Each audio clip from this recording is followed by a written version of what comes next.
Whoever coined the phrase hindsight is 2020 really hit the nail on the head. While reflecting on my courtship and relationship with Evan, I can see so many warning signs that I chose to overlook. Let me tell you why I was thrown into the dating scene again. My 6.5-year marriage ended in divorce in June of 1983. The man I had married was 15 years older than me. He had 3 children by his first wife, no children by his second wife, and had had an affair with me while married to wife number 2. He had an extramarital affair with someone his own age, which ultimately ended our marriage. I was 28 years old at the time. My divorce attorney predicted that I would be married again in 2 years. In the fall of 1983, my mother encouraged me to answer the personal ads in the classified section of the newspaper. I got rather good at the letter writing and was able to devise a form letter. There were several one-time dates with men. However, nothing was clicking for me. By New Year's Day of 1984, I was feeling pretty depressed. I had turned 29 that past October and was feeling the proverbial biological clock ticking away. I wanted to be married and have a family. I felt time was slipping away. Discouragement set in, and I stopped answering ads. For some reason, I looked at my Sunday paper on April 1st, 1984, and saw an interesting ad. First warning sign.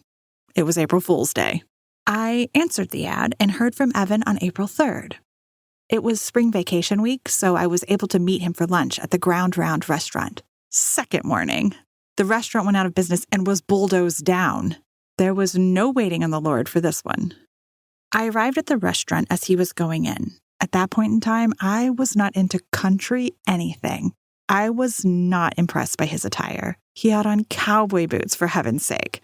I went in and we said hello. We sat in a booth for lunch and talked easily for several hours. In retrospect, it was me doing most of the talking.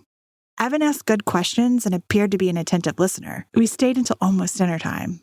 During our conversation at lunch, Evan mentioned that his family was in the auction business. He was to go to an auction that evening and possibly purchase items for his father's business. I had shared with Evan that I had never been to an auction before. He asked me if I would like to come with him and then go out to dinner later that evening. We went to the sale, but neither one of us was very impressed with the items. We didn't stay long at all.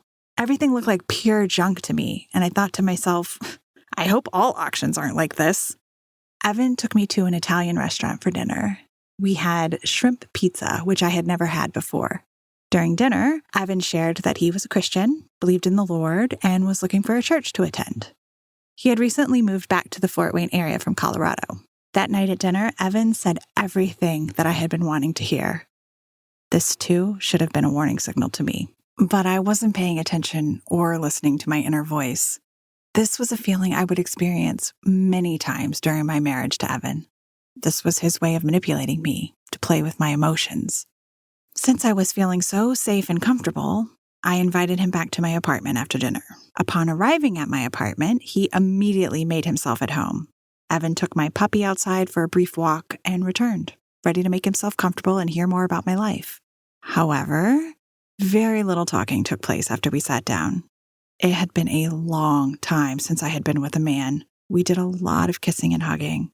I did not use good boundary judgment for a first date.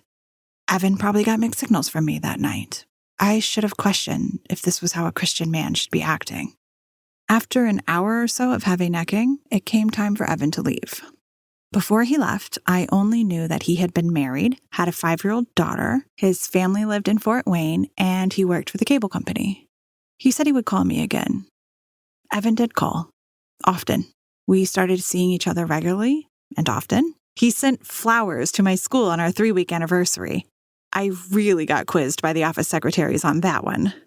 I never knew how he could arrange so much free time during the day, but he would come up to school a lot just to see me. After a couple of months, he quit his job, lost his car, and became moody. When I would press him about what was wrong, he would never talk about it. This was another big sign to overlook. At this point in our relationship, he was pressuring me even more to have sex with him.